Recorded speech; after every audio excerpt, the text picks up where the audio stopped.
Shalom à tous les amis.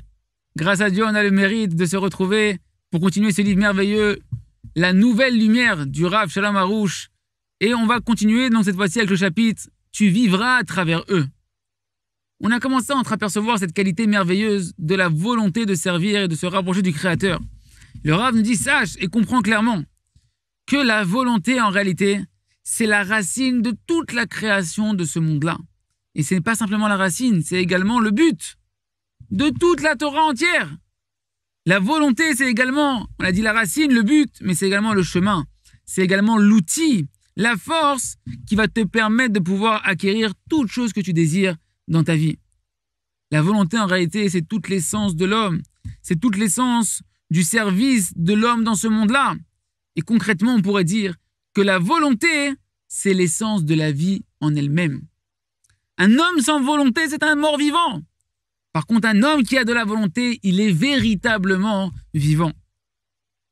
Voilà que, une fois, nous dit le Rav Shalom Aroush, je suis parti dans une yeshiva pour donner là-bas des shiurim, des cours. Et j'ai vu des jeunes étudiants qui étudiaient, oui, qui priaient, mais ils étaient éteints. Ils étaient figés, congelés, comme si ils étaient des morts vivants devant moi. Et je leur ai dit, mais qu'est-ce que c'est ici? C'est une yeshiva ou c'est un cimetière ici?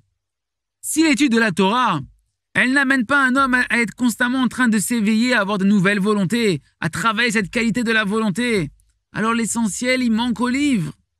Comme c'est marqué dans le Sefer Yecheskel, chapitre 20, chapitre verset 25.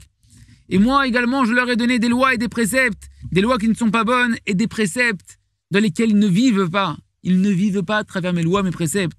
Par contre, de l'autre côté, on voit que c'est marqué dans le Sefer Vaïkra, chapitre 18, verset 5. Vous garderez, nous dit Akadosh Baruch Hu, mes commandements, mes lois et mes commandements, qu'un homme fera et par lequel il pourra vivre.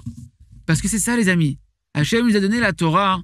Il a donné la Torah afin que l'on puisse vivre, être véritablement vivant. Comme c'est marqué dans Sefer Devarim, chapitre 4, verset 4. Et vous tous qui êtes attachés à Hachem, vous, à votre Dieu, vous êtes vivants. Vous qui êtes attachés à Akadosh Baruch Hu, votre Dieu, le Dieu vivant, et bien automatiquement, vous êtes tous vivants. Parce que la vie, c'est quoi, les amis? C'est la volonté. Cette volonté de vouloir être constamment attaché à Hachem, qui est la source de la vie. C'est seulement lorsqu'un homme, il est attaché à la source de toute la vie de ce monde-là, qu'on peut appeler un homme qu'il est vivant. Comment on s'attache à Hachem? Comment on fait pour s'attacher à Hachem? Très simple. Il suffit juste d'avoir des volontés, des désirs, des languissements de se rapprocher d'Hachem, de vouloir faire sa volonté. Et c'est ça, les amis, la vie. La vie, c'est être rempli constamment de désirs, de vouloir étudier la Torah, de désirs, de prier.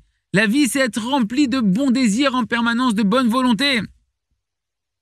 Le but et l'objectif de toute notre Torah, c'est une Torah de vie. Et une Torah de vie, elle doit amener un homme sur terre à pouvoir passer toute sa vie, chaque instant véritablement, à sentir qu'il est vivant, qu'il est rempli de vitalité qui coule en lui. C'est-à-dire qu'il doit être constamment en train de déborder de désirs et de volonté, de bonne volonté qui soit forte et puissante. Il doit aspirer constamment, espérer avec des yeux languissants le moment de la prière. Cette rencontre, ce rendez-vous avec Akadosh Baruch Hu, avec le Créateur. Il doit voir chaque parole de la Torah Kdosha avec une soif et un appétit extraordinaire. Il doit espérer dans la Kdusha du Shabbat. Quand est-ce que je vais recevoir le Shabbat? Quand est-ce que je vais recevoir les fêtes? Et chaque mitzvah est désirée et savoir qu'à travers elle, je vais pouvoir me lier à la source de la vie qui est Akadosh Baruch Hu. Il y aura Hachem qu'on puisse accomplir ce que l'on étudie, commencer à travailler chacun d'entre nous sur nos volontés saintes et savoir qu'ainsi, Hachem nous conduira dans ce chemin merveilleux de pouvoir être constamment attaché à lui. À très bientôt. Chazak et Benit Chazek.